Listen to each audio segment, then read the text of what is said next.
निरपेक्ष गरीबी मापने की पद्धति URP, MRP, MMRP. URP uniform reference period, MRP mix reference period और MMRP modified mix reference period. इन तीनों को एनएसएसओ द्वारा निकाला जाता है, जो अब एनएसओ है। यूआरपी क्या होता है? यूआरपी यूनिफॉर्म रेफरेंस पीरियड 1934-35 तक गरीबी रेखा का निर्धारण यूआरपी पर आधारित था, यानी गरीबी रेखा को निकालने के लिए यूआरपी का प्रयोग किया जाता था। अब यूआरपी क्या है? तो यूआरपी में आंकड़ों का संग्रह पिछले 30 दिन की स्मरण अवधि के आधार पर निकाला जाता है, यानी पिछले 30 दिन में एक परिवार द्वारा कितना उपभोग किया गया, इस चीज़ को स्मरण के आधार पर इस आंकड़ा को निकाला जाता है। यही यूआरपी विधि है। अब एमआरपी क्या होता है? एमआरपी होता है मिक्स रेफरेंस पीरियड 1934-35 के बाद अभी तक गरीबी रेखा का निर्धारण एमआरपी के आधार पर किया जाता है, यानी मिक्स रेफरेंस पीरियड के आधार पर किया जाता है। इसमें क्या होता है कि इसमें आंकड़ों का जो संग्रह होता है वो एक महीना के आधार पे तो लिया ही जाता है, यानी 30 दिन का स्मरण अवधि के आधार पे तो लिया ही जाता है। इसके साथ इंक्लूड हो जाता है 365 दिन का स्मरण अवधि। तो 365 दिन का स्मरण अवधि में जिन जिन वस्तुओं को लिया जाता है उसमें 5 गैर खाद्य वस्तुएं हैं, जिसमें वस्त्र है, जूते तथा चप्पल हैं, टिकाऊ वस्तुएं हैं, शिक्षा है, संस्थागत चिकित्सा खर्च हैं। और 30 दिन का स्मरण अवधि के आधार पर बाकी के शेष वस्तुओं को लिया जाता है। एमआरपी पद्धति में 365 दिन का स्मरण अवधि को भी लिया जाता है और 30 दिन का स्मरण अवधि पर भी इसको ज्ञात किया जाता है। वर्तमान में गरीबी रेखा का आकलन एमआरपी पद्धति द्वारा ही किया जाता है। अब एमएमआरपी, एमएमआरपी मतलब हुआ modified mix reference period. MMRP modified mix reference period यह सबसे नवीनतम अवधारणा है।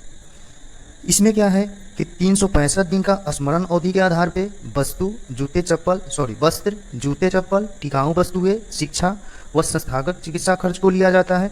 और 7 दिन का स्मरण अवधि के आधार पे खाद्य तेल, अंडा, मछली, मीट, सब्जी, फल, मसाले, पेय पदार्थ, जलपान, पान, तंबाकू, मादक पदार्थ इत्यादि को लिया जाता है। और 30 दिन के स्मरण अवधि के आधार पे खाद्य पदार्थ, ईंधन व प्रकाश, विविध वस्तुएं व सेवाएं, गैर संस्थागत चिकित्सा, किराया व कर को लिया जाता है। यानी MRP modified mix reference period में इन तीनों के आधार पर आंकड़े को जुटाया जाता है। रंगराजन समिति ने अपनी रिपोर्ट 2014 में जो रिपोर्ट प्रस्तुत किया था रंगराजन समिति ने, उसमें गरीबी मापने के लिए यूआरपी और एमआरपी की पद्धति के तुलना में एमएमआरपी को अधिक उपयुक्त बताया था।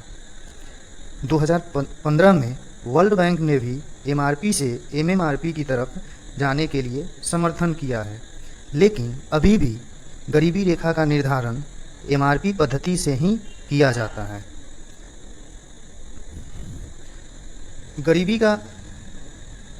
भारत में गरीबी के विभिन्न अनुमान क्या क्या हैं? तो स्वतंत्रता से पूर्व का अनुमान देख लेते हैं और स्वतंत्रता के पश्चात का अनुमान देख लेते हैं।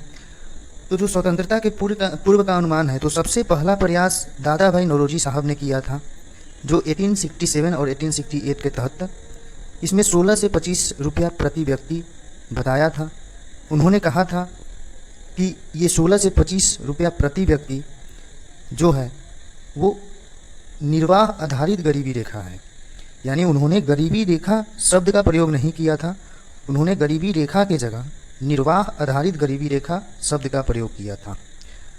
1983 में पंडित नेहरू की अध्यक्षता में योजना आयोग द्वारा भी गरीबी रेखा का निर्धारण किया गया, जिसमें 15 रुपया से 25 रुपया प्रति व्यक्ति प्रति माह को बनाया गया। लेकिन इसको भी गरीबी रेखा के रूप में चिन्हित नहीं किया गया। तो ये तो बात हो गई स्वतंत्रता से पूर्व की अनुमान। पहला तो दादा भाई नौरोजी द्वारा लगाया गया और दूसरा योजना आयोग द्वारा लगाया गया, जो पंडित नेहरू की अध्यक्षता में थी। अब आते हैं स्वतंत्रता से पश्चात क्या क्या हुआ।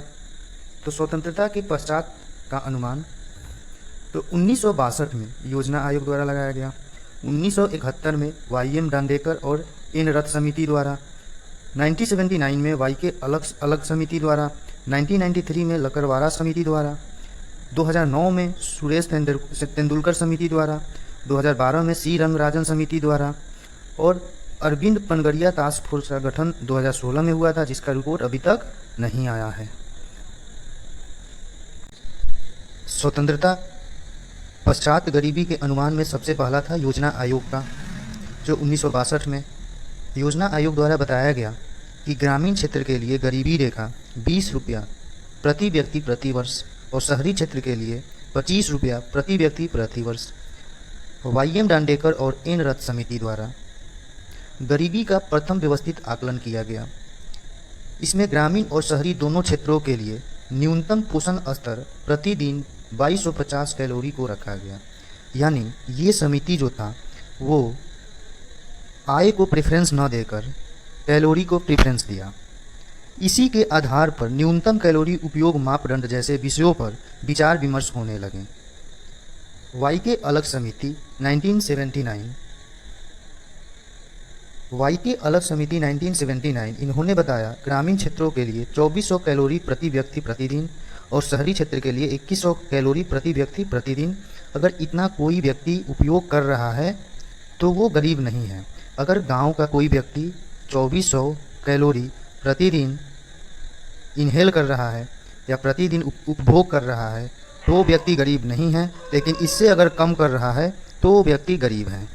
वैसे ही शहर क्षेत्र के लिए 2100 कैलोरी प्रति व्यक्ति प्रतिदिन निर्धारित किया।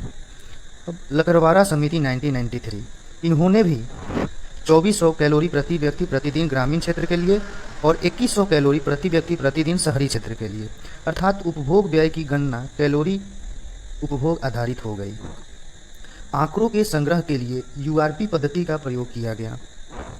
54.9% हेड काउंट रेशियो का अनुमान। इस समिति ने राज्य विशिष्ट गरीबी रेखा की संस्तुति की। गरीबी रेखा को अपडेट करने के लिए प्रयोग होना चाहिए सीपीआई कृषि श्रम और सीपीआई औद्योगिक श्रम। सीपीआई कृषि श्रम ग्रामीण क्षेत्र के लिए और सीपीआई औद्योगिक श्रम शहरी क्षेत्र के लिए। अब सुरेश तेंदुलकर समिति ने जिनका रिपोर्ट 2009 में आया वो गांव के लिए 27 रुपया प्रतिदिन और शहर के लिए 33 रुपया प्रतिदिन गरीबी रेखा को निर्धारित किया। यानी गांव में प्रतिदिन 27 रुपया व शहर में प्रतिदिन 33 रुपया कमाने वाला व्यक्ति गरीब नहीं है। इस समिति के अनुसार भारत में 2011-12 में 21.9% लोग गरीब थे। इस समिति ने एमआरपी पद्धति का प्रयोग किया था। ग्रामीण और शहरी दोनों के लिए शहरी गरीबी रेखा टोकरी का प्रयोग किया था। खर्च को मापने के लिए केवल कैलोरी मूल्य का उपयोग किया गया था। अब आते हैं रंगराजन समिति ने जिनका रिपोर्ट 2014 में आया था, गांव में 32 रुपया प्रतिदिन और शहर में 47 रुपया प्रतिदिन को गरीबी रेखा के रूप में निर्धारित किया था। यानी गांव में प्रतिदिन 32 रुपया व शहर में प्रतिदिन 47 रुपया कमाने वाला व्यक्ति गरीब नहीं है। इस समिति के अनुसार 2011-12 में भारत में 29.5% लोग गरीब थे। इन्होंने एमएमआरपी पद्धति का प्रयोग किया था। गरीबी को मापने के लिए कितना पद्धति होता है?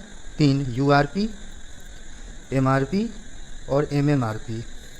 तो रंगराजन समिति ने एमएमआर पद्धति को प्रयोग में लाया था। इन्होंने पृथक रूप से ग्रामीण और शहरी गरीबी रेखा का टोकरी का प्रयोग किया। इसके साथ ही इन्होंने कैलोरी के साथ साथ प्रोटीन वसा मूल्य का भी प्रयोग किया था। योजना आयोग ने तेंदुलकर समिति और रंगराजन पद्धति का अलग अलग प्रयोग कर गरीबी रेखा का आकलन करती है। 2011-12 के लिए गरीबी रेखा ग्रामीण क्षेत्र के लिए 816 रुपया प्रति माह प्रति व्यक्ति था और शहरी क्षेत्र के लिए 1000 रुपया प्रति माह प्रति व्यक्ति था। गरीबी के दुष्परिणाम क्या क्या हो सकते हैं? तो आर्थिक समृद्धि का निम्न होना, यानी अगर गरीबी रहेगा तो आर्थिक समृद्धि नहीं हो पाएगा। भूखमरी की समस्या, कुपोषण की समस्या, खराब स्वास्थ्य की समस्या, समाज में असमानता में वृद्धि, गरीब अमीर, जनसंख्या वृद्धि में सहायक, अशिक्षा, बाल श्रम, आपराधिक गतिविधियाँ, निम्न जीवन स्तर, समावेशी विकास में बाधा, आत्महत्या का अधिक होना, ये सारा पॉइंट गरीबी के दुष्परिणाम हैं। गरीबी को दूर करने के क्या क्या उपाय हो सकते हैं? तो जीडीपी में तीव्र वृद्धि होने की आवश्यकता है। जनसंख्या वृद्धि दर को कम करने की आवश्यकता है, रोजगार के नए अवसर का सृजन करने की आवश्यकता है, कृषि क्षेत्र के विकास करने की ज़रूरत है, कीमत स्तर में स्थिरता लाने की ज़रूरत है, तकनीकी शिक्षा को बढ़ाने की ज़रूरत है ताकि स्किल को डेवलप किया जा सके, कर प्रणाली में सुधार करने की ज़रूरत है। गरीबी में कमी करने हेतु सरकार का दृष्टिकोण क्या है? तो 3 दृष्टिकोण है। पहला है समृद्धि आधारित दृष्टिकोण, दूसरा है गरीबी उन्मूलन कार्यक्रम और तीसरा है न्यूनतम सुविधाएं प्रदान करना। तो समृद्धि आधारित दृष्टिकोण क्या है? यह इस आशा पर आधारित है कि आर्थिक समृद्धि बढ़ने से जीडीपी और पीसीआई में वृद्धि होगा तथा गरीब वर्गों का इसका लाभ मिलेगा। इसका मतलब ये है, जैसे मान के चलिए कि सरकार समृद्धि आधारित दृष्टिकोण में ये सोचता है कि अगर देश का जीडीपी बढ़ेगा तो जीडीपी बढ़ने से इनकम बढ़ेगा, पर कैपिटा इनकम अधिक होगा। जब पर कैपिटा इनकम अधिक होगा वो आय गरीबों तक पहुँचेगा तो गरीबी दूर होगा। दूसरा है गरीबी उन्मूलन कार्यक्रम चलाना। सरकार द्वारा चलाए गए विभिन्न कार्यक्रम जो समाज के गरीब वर्ग को आर्थिक अवसर, रोजगार के अवसर, सब्सिडी, खाद्य एवं पोषण, सुरक्षा और आवास आदि प्रदान किया जाता है। यानी गरीबी उन्मूलन के द्वारा सरकार कुछ योजनाएं को चलाती है जिसके तहत रोजगार दिया जाता है, सब्सिडी दिया जाता है, खाद्य दिया जाता है, आवास दी जाती है। जैसे 1970 के दशक में काम के बदले अनाज कार्यक्रम को लाया गया था। स्वर्ण जयंती ग्राम स्वराज योजना, दीनदयाल अंत्योदय योजना, प्रधानमंत्री किसान निधि योजना, महात्मा गांधी राष्ट्रीय ग्रामीण रोजगार गारंटी योजना, ये सब योजना चलाया जाता है सरकार द्वारा गरीबी दूर करने के लिए, गरीबी का उन्मूलन करने के लिए। तीसरा है न्यूनतम सुविधाएं प्रदान करना, जैसे भोजन हो गया, स्वास्थ्य हो गया, शिक्षा हो गया, मकान हो गया इत्यादि।